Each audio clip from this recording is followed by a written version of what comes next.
My name is Brooke Medina. I'm the Vice President of Communications here at the John Locke Foundation, and I want to welcome you to the very first Liberty and Lore discussion.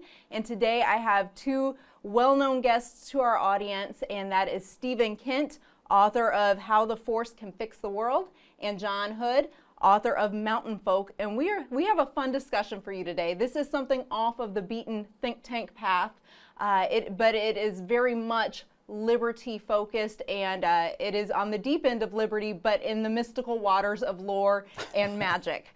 So I'm really excited to have you all join us in this discussion, Stephen and John, and just can't wait to explore some of these themes of liberty and what your books discuss as it pertains to this. So thank you guys for joining us. Thank you for having us. Great. Okay, so let's kick off this conversation with a little bit of nostalgia.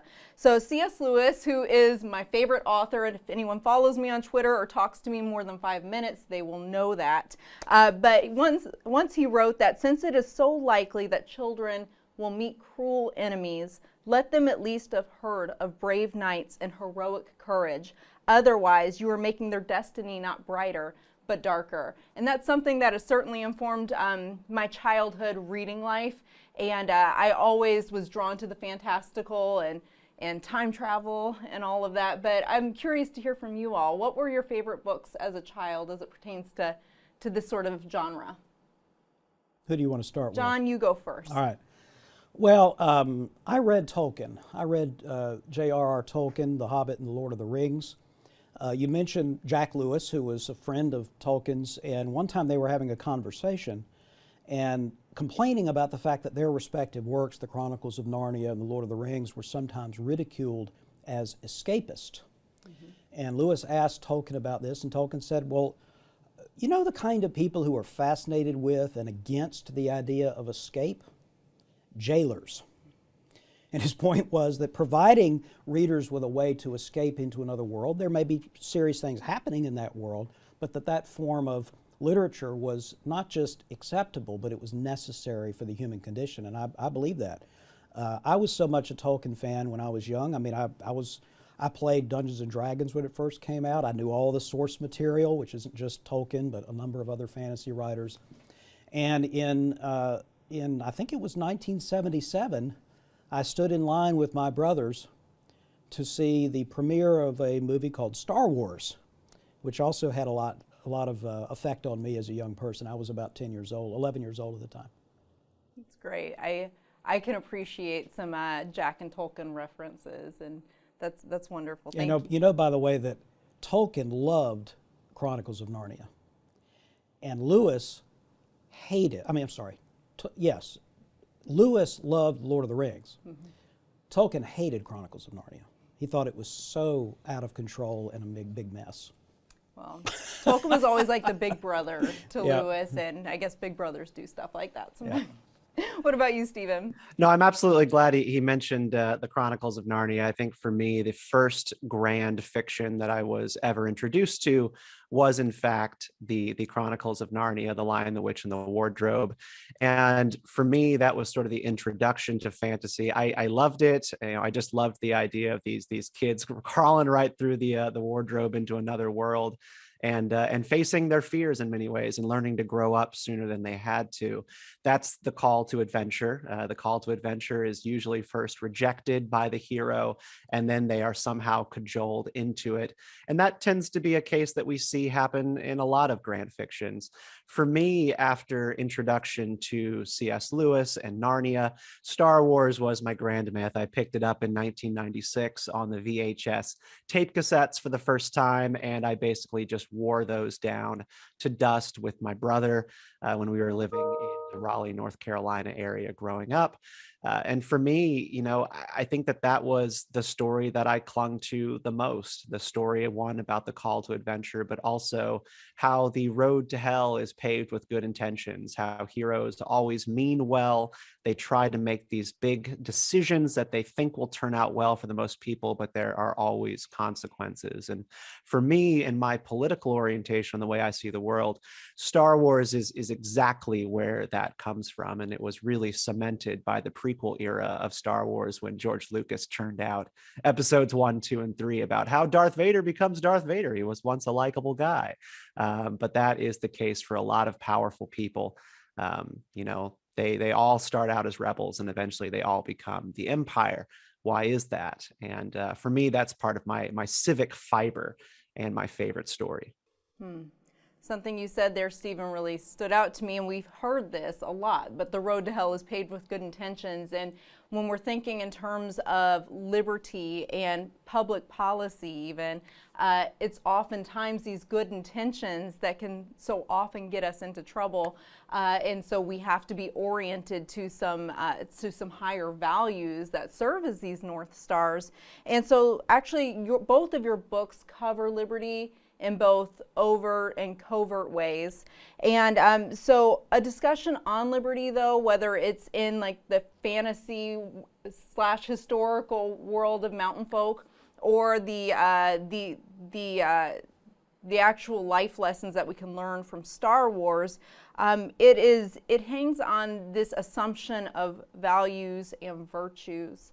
And so a value essential to liberty is self-governance. And how did the concepts of human agency and ability to self-govern guide some of the stories and guide some of what you decided to write about? Stephen, we'll start with you this time. Yeah, so for me, one of the main things that I always think about and I'm concerned about with, the culture that we currently have in America today in 2021 kind of goes back to what John Adams, famously said about, forming the American Republic. He said, our Constitution was made only for a moral and religious people. It's wholly inadequate to a government of any other. And it's easy to kind of look at that and go like, oh, he's specifically talking about a Christian people. And maybe he was in his own sense, he was a Christian guy, but this is a multicultural country. We have the idea here of freedom of religion. There's a specific purpose to the vagary. When you're just talking about a religious people, you need to have a citizenry who believe in higher things.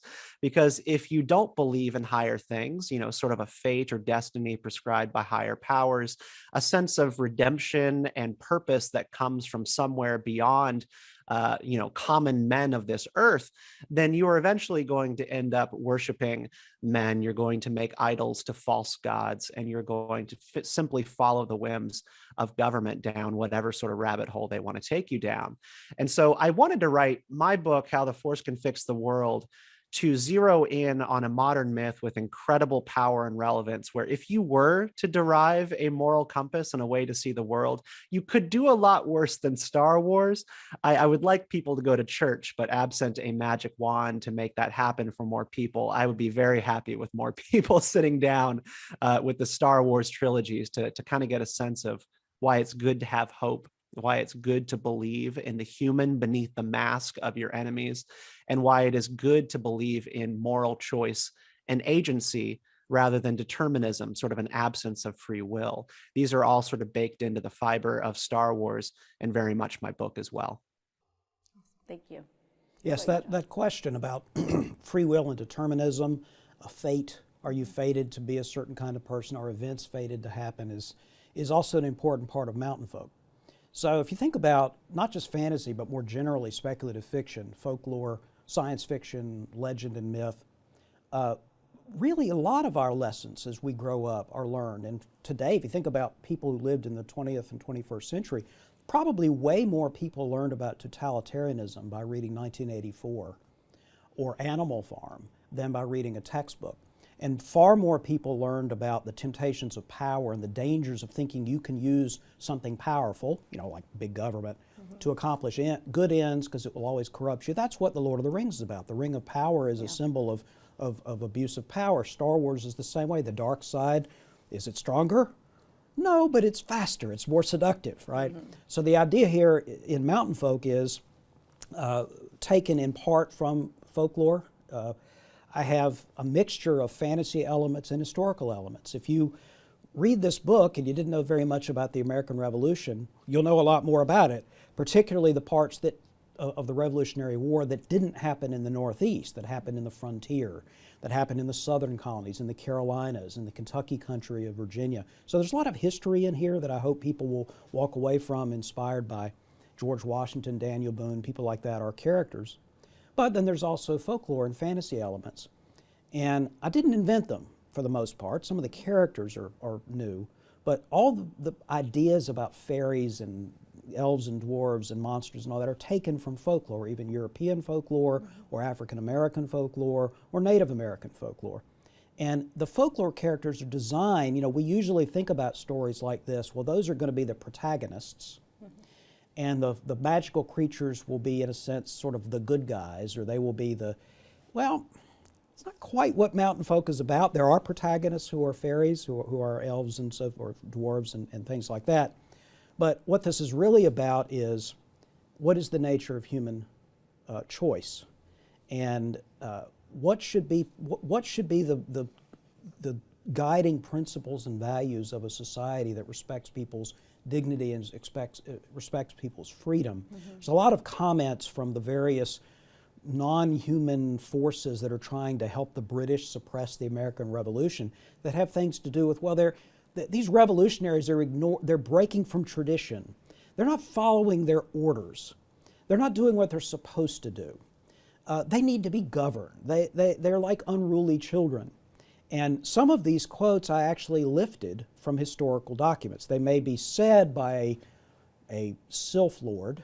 A sylph is a winged fairy. It may be said by that person, but actually it was said by some British governor. I just put the words into the fantasy character's mouth. So we've been putting words into sylph lords and Sith lords, and we have these two wonderful books as a result in this conversation. And I think that there's a lot that we can learn. The word Sith, the Sith, by the way, is from a fantasy novel. It was originally in the John Carter Warlord of Mars series. That's where the Jedi name and the Sith name come from. Very well done, John.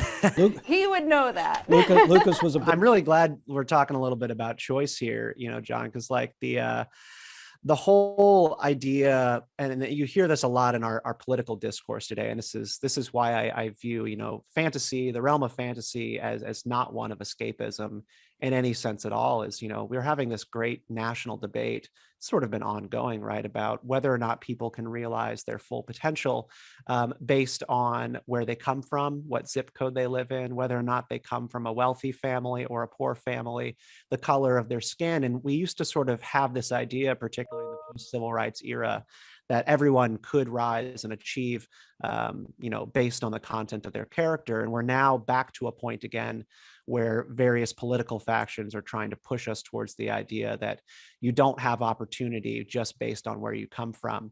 This is sort of one of the things you see basically baked into the ideas of critical race theory, which I'm sure your audience is intimately familiar. You know, and you have this move out in California, right, to remove certain kinds of elevated mathematics from public school curriculums. The California School Board, they said on this matter in one of their dictates put out last year that all students deserve powerful mathematics. We reject the ideas of natural gifts and talents. For a school system to put that out there, to say that natural gifts and talents don't exist, is a pretty alarming idea. And it comes from the sense that if we really believe that children are all individuals and unique and will have sort of strengths and weaknesses, that you cannot have equity in outcomes. And the idea of Star Wars is very much that we all start in different places. Some people have more force ability than others, but the force is indeed there for everybody. Luke Skywalker once referred to the force as an open door, and some people's door is more open than others, but everybody can kick it wide open as soon as they figure out what it is that's blocking it. And our choices that we make in life are how we remove that stone that's blocking the door. I'm really curious how that kind of works into some of your characters that you write, John. Well, I have a similar idea in Mountain Folk, which is that, and this is again not something I invented, but something that is part of the lore of fairies and folklore, is that only a few humans have the sight with a capital S, which means that they can see through the magical disguises that magical creatures, whether they be dwarves or elves or fairies or monsters, use. So only That a few of reminds these me of human the beings. Bene Gesserit in Dune. It is kind of like, and Dune, of course, had an effect on Star Wars, and Dune had an effect on me, including the writing style. Some of my chapters are structured very much like Frank Herbert structured his chapters in Dune. They're told from a particular character's point of view. You get some inner dialogue as the character's talking to him or herself. So I get that from Dune, but you're right. Only a few people are sighted. Only a few people have the maximum capacity to wield the Force, as the Skywalkers do, for example. And this is an idea that is an old fantasy idea, that some people are born to potential greatness. Not to actual greatness, because that's human agency kicking in, but the idea that people do start at certain points, have certain opportunities available to them, and the question is, will they take up the challenge or will they slough it off? Some of the greatest stories, if you think about it, that really mean something to us are redemption stories. Mm-hmm. They have to do with someone who had great advantages, had great opportunities, had great abilities, and blew it.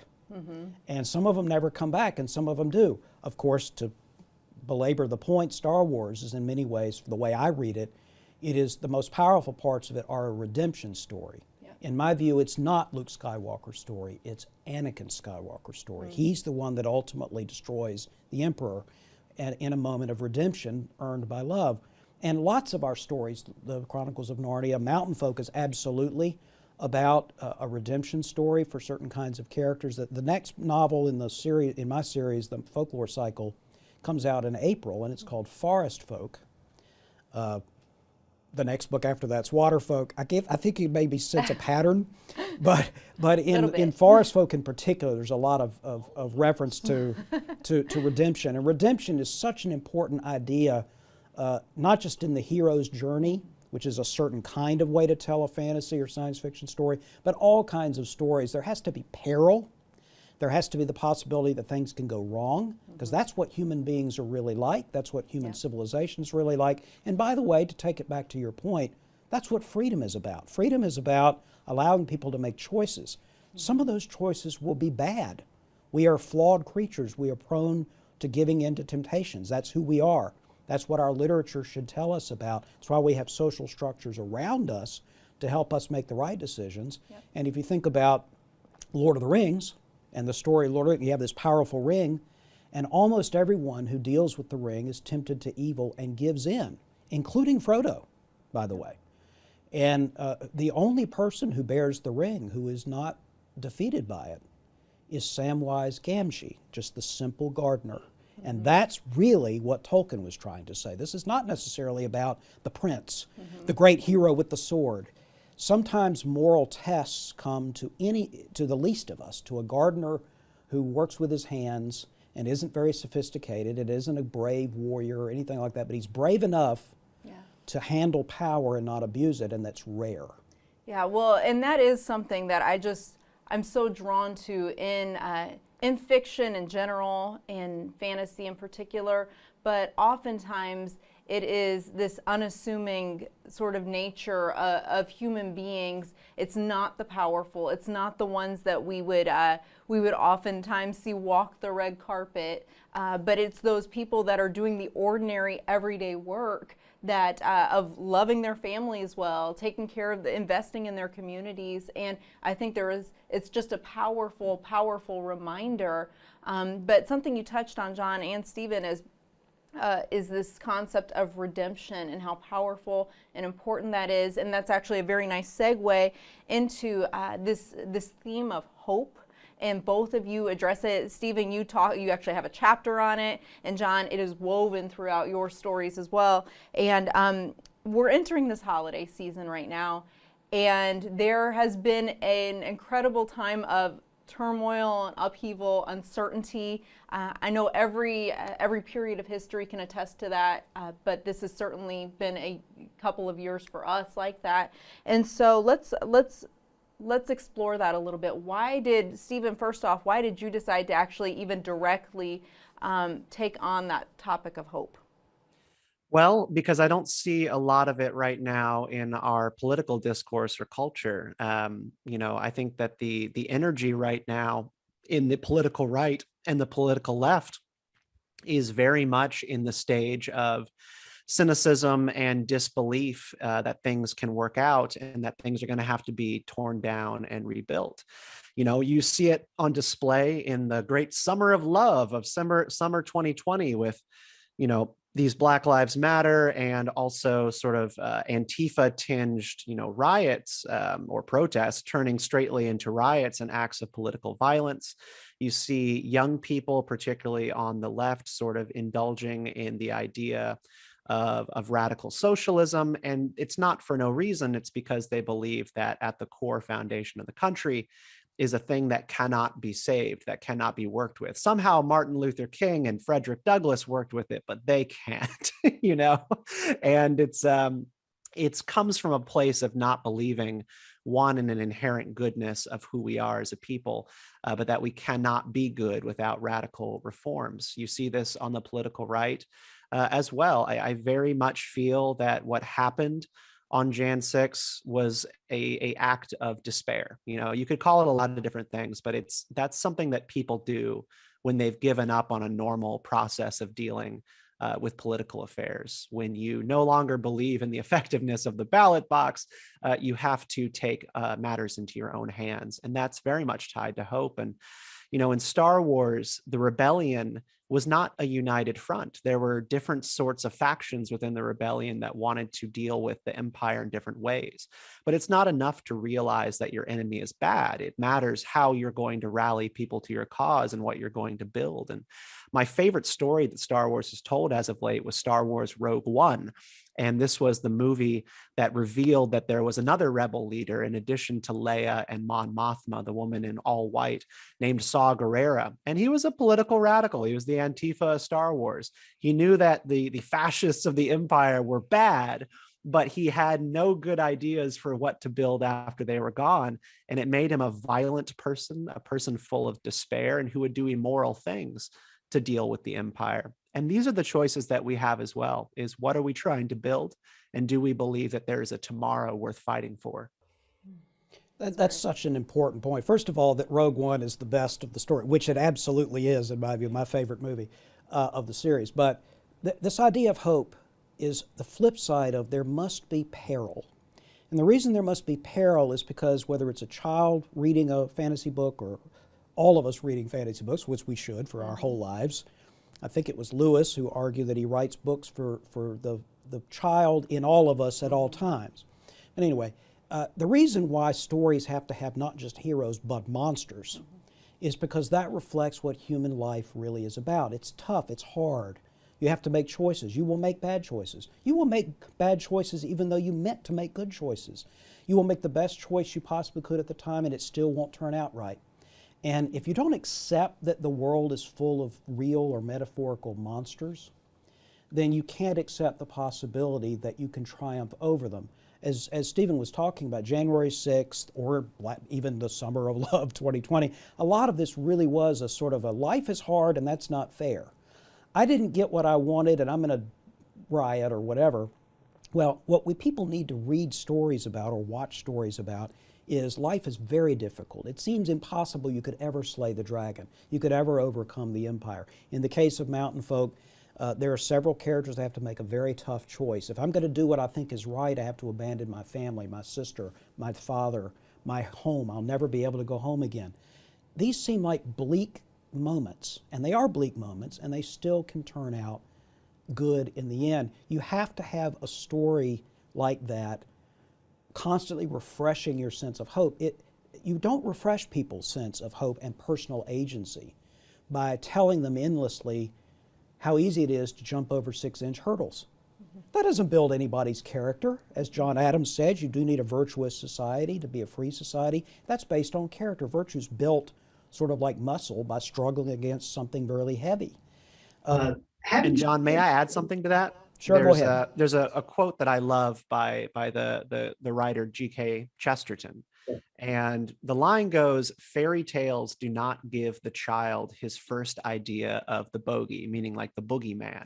What fairy tales give the child is his first clear idea of the possible defeat of the bogey. It teaches you that it actually can be done. Because we all know about dragons and evil and monsters, but we don't know how to beat them. That's what fairy tales are for. Right. I love that Chesterton quote. I was just reading it the other day. And Chesterton is somebody else who was influenced by fantasy literature. He was actually influenced by the person who influenced C.S. Lewis and J.R.R. Tolkien and Edgar Rice Burroughs and other writers that should be read. And his name is George MacDonald. And he was a Scottish theologian who wrote several fantasy books, including The Princess and the Goblin. I'm reading a couple of them right now. There you go. Fantastic. So Chesterton was actually talking about, I believe, George MacDonald in that quote, but it's absolutely right.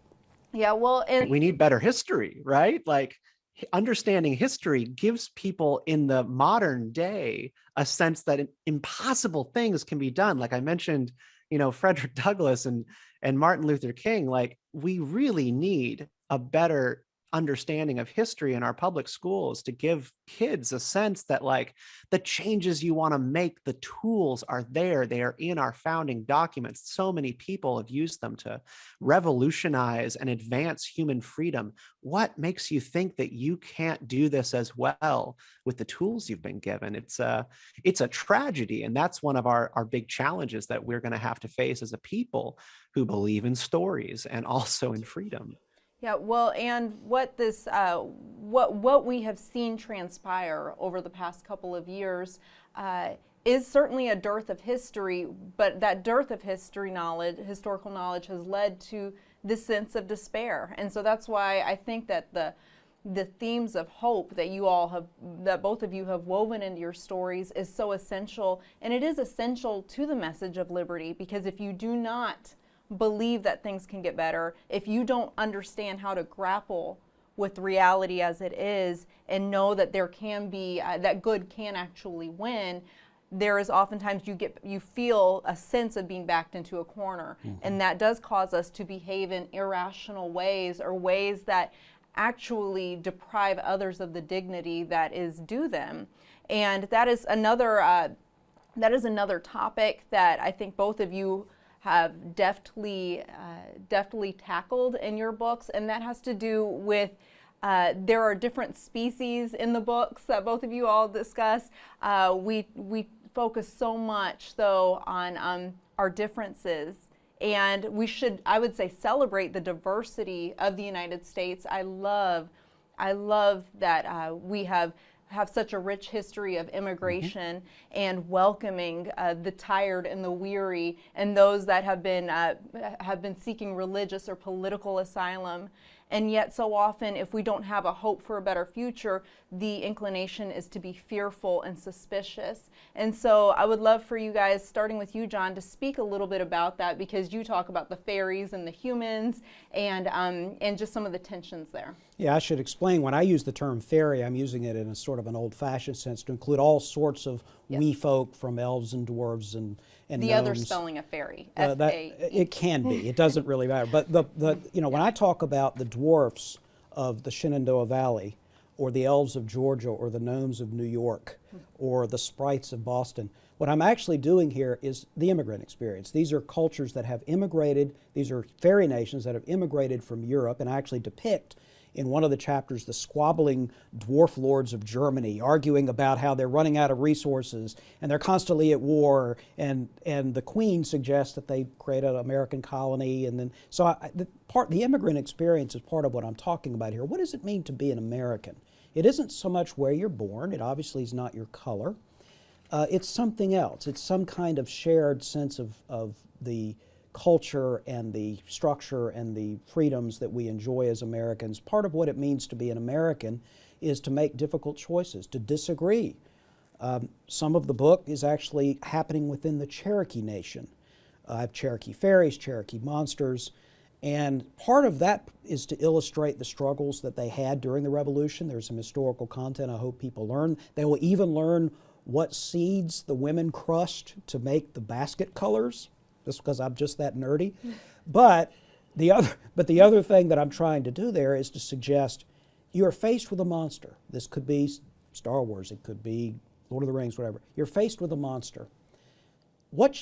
How can you overcome the monster? We've been talking about hope, but some other ways that people feel like that the only choice we have is to get our own monster, which is sort of like, I've got a problem, some horrible institution is oppressing me, I'm going to get the government on them, which is recruiting your own monster.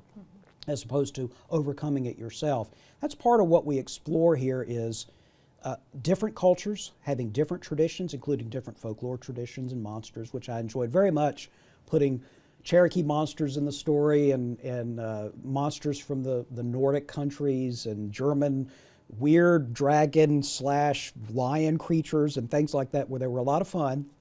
But I'm looking for the commonalities in these different stories, emphasizing what they have in common and what we can learn from all of them. Yeah, the last night I was watching Tucker Carlson's show, and he had on an NBA player by the name of Ernest Cantor, who this is a Turkish immigrant playing with the NBA, and he has just legally changed his name to Ernest Cantor Freedom. And he did so because he wanted to make a statement about how much he loves being here and appreciates his opportunity to live the American dream and be in a free land. And you only know you're in a free land when you've come from a not free land. And, Tucker Carlson, for all of his, general immigration skepticism, which is a fair position to hold, but he's an immigration skeptic. He had this guy on and was talking about nobody appreciates the American ideal more than people who grew up in autocratic countries. And we need perspective to understand who we are and where we've been, and also how bad things can get. What I think Star Wars does effectively, and there are lots of different species, but what Star Wars is about when it comes to the monster is that the monster is inside of you. And the Star Wars message on sort of understanding one's own inner darkness, it's sometimes mistaken as being part of a Judeo-Christian ideal. Star Wars derives itself from many different world faiths. There are Judeo-Christian themes in the makeup of the ideas of it, but there's also Buddhism, Taoism, and there's even just like Jungian psychology. And one of those primary things is reckoning with the dark side of yourself as not being Dr. Jekyll and Mr. Hyde. Whereas, when Mr. Hyde presents himself to Jekyll, it's another person. It's a thing that is like not really, in a sense, him. It's this other monster. The idea that we need to grapple with as a people is understanding that the monster is equally us. It is part of you, and we choose not to feed it. We choose not to indulge it, but we recognize that it is in us. And if we recognize it's in us, we recognize it's in our neighbors. And if we recognize that our neighbors have that same inner darkness as we do, we practice grace and we offer room for redemption and hope for a tomorrow in which you can make better choices. And these are the things that we are absolutely getting away from. And I think it has to do with our social media driven culture. It's a culture of hubris where we can put filters over our photos. We can change the way that we look to appear good to our friends. And we can post pictures on Instagram that only reflect our best days rather than our worst days. And it creates a general rot, I think, in the soul of your people. When we're forgetting to share the full range of human experience. And Star Wars is about that. It's about when Luke goes into the cave and sees that he too could be Darth Vader underneath that mask if he's not careful. Well, that reminds me of the quote by Alexander Solzhenitsyn about the dividing line of good and evil flowing straight through each and every one of us. Mm-hmm. And that is essential to being able to create a society, or to cultivate at least communities that are willing to extend grace, because we know how greatly in need of that grace we are ourselves. And I think that's powerfully important for this time as we do see these increasing rifts. I like what you pointed out about social media, Stephen. And I am of the mind that social media can be used for a great good. I'm excited about what the future holds, but we first have to grapple with our own human fallenness and nature, and also recognize that we have inherent dignity, as does our neighbor, or even those that we disagree with. The ring of power can always be used for possible good, but it Indeed. Depends on the wielder, right? You got it. It does. And so that really gets to the heart issue. And so as we're closing up this discussion, which has been incredibly fun, so thank you guys, we talked, all of this, we were focusing on the threads of liberty, these themes of hope and agency. But I would say nowadays, especially, there is this increasing skepticism of liberty and liberalism, properly understood, a classical liberalism. David French refers to it as American classical liberalism, which I think is an accurate term. And it is often conflated with libertinism, not libertarianism, but libertinism. And so I think that really at the crux of this is this importance of virtue and values. So I would just love for you both to how would you respond to someone who holds these concerns, where we are seeing this conflation of liberty and libertinism, and how would you make the appeal for a liberal, properly understood society? Well, I'll go ahead and lead off. Just the differences between the light side and the dark side of the Force in Star Wars is that the dark side of the Force draws on emotion, self-gratification, and the pursuit of power. Both the light side and dark side, a Jedi and a Sith, are both pursuing freedom. They're pursuing a free life. The Jedi, however, chooses to have freedom through abstention, freedom through discipline and access to more choices. And they don't, partake in romantic love, because romantic love will limit, in many cases, your utility to make clear and objective decisions. So this is why they don't revel in emotion. The Sith want power to achieve freedom, to break their chains, as they often put it in Sith writing in Star Wars. The idea of emotion is to feed sort of that inner hunger, so that then you'll achieve power and then achieve ultimate freedom, usually by subjugating others. And this basically is the road to hedonism, where you are just fulfilling every single want that you have, sort of chasing the dragon around and around in a circle, to try and achieve a sense of calm and peace and well-being. And this is what limits your choices in life. I talk a lot in my book about free will and sort of Plato and Aristotle's discourses on whether or not free will exists. And one of the takeaways that I got from that was that Plato generally believed that free will was only restricted by the amount of inputs that we bring in. So if you are a smoker, you are limiting your free will in many ways. If you are at your child's basketball game, right, and you're a smoker, then you have that thought plaguing you throughout the game. I need to go out and smoke. I really want to go out and smoke. But if you're not a smoker, then you don't have to deal with that at all, because you don't have that thought competing for real estate in your mind. Discipline gives you more choices and more freedom in life. And I think we are at this point as a people where we are glorifying getting everything that you want. And that's not a new problem in society, of course, but it's really rearing its head today in a big way. Without revealing too much about Mountain Folk and its sequels, let me just explain real quick that the faeries that are sort of operating in the human world, the rangers, they use a kind of magic called spell song. And spell song is powered by emotion. So this is a very similar idea to what Stephen was just describing about the light and dark side of the Force, except I'm focusing more on the dark side here, that the magic that is wielded really derives ultimately from negative emotions, from fear, from hatred, from nationalism that trades off with individualism, with other kinds of groupish thinking, and that the magical creatures that use this kind of power to manipulate human beings often have good intentions, but they don't necessarily turn out that way because they're operating on the dark side of the human force, let's say, rather than the light side. This is a critically important question for us at this moment in time. What do we mean by living in a free society, in a classically liberal society? It doesn't mean we don't have allegiances to all sorts of groups. It doesn't mean the opposite. We want to foster civil society, having people embrace families and private associations and churches and charities and all sorts of other ways of understanding yourself relational to other people. The difference between all of those kinds of relationships, some freely chosen, some you're born into, and government is that government is coercive, that it forces itself upon you even though you may resist, you may have different ideas. And that distinction, as simple as it may seem, is so difficult for people to get. there's something about my life I don't like. There's something somebody else is doing I don't like.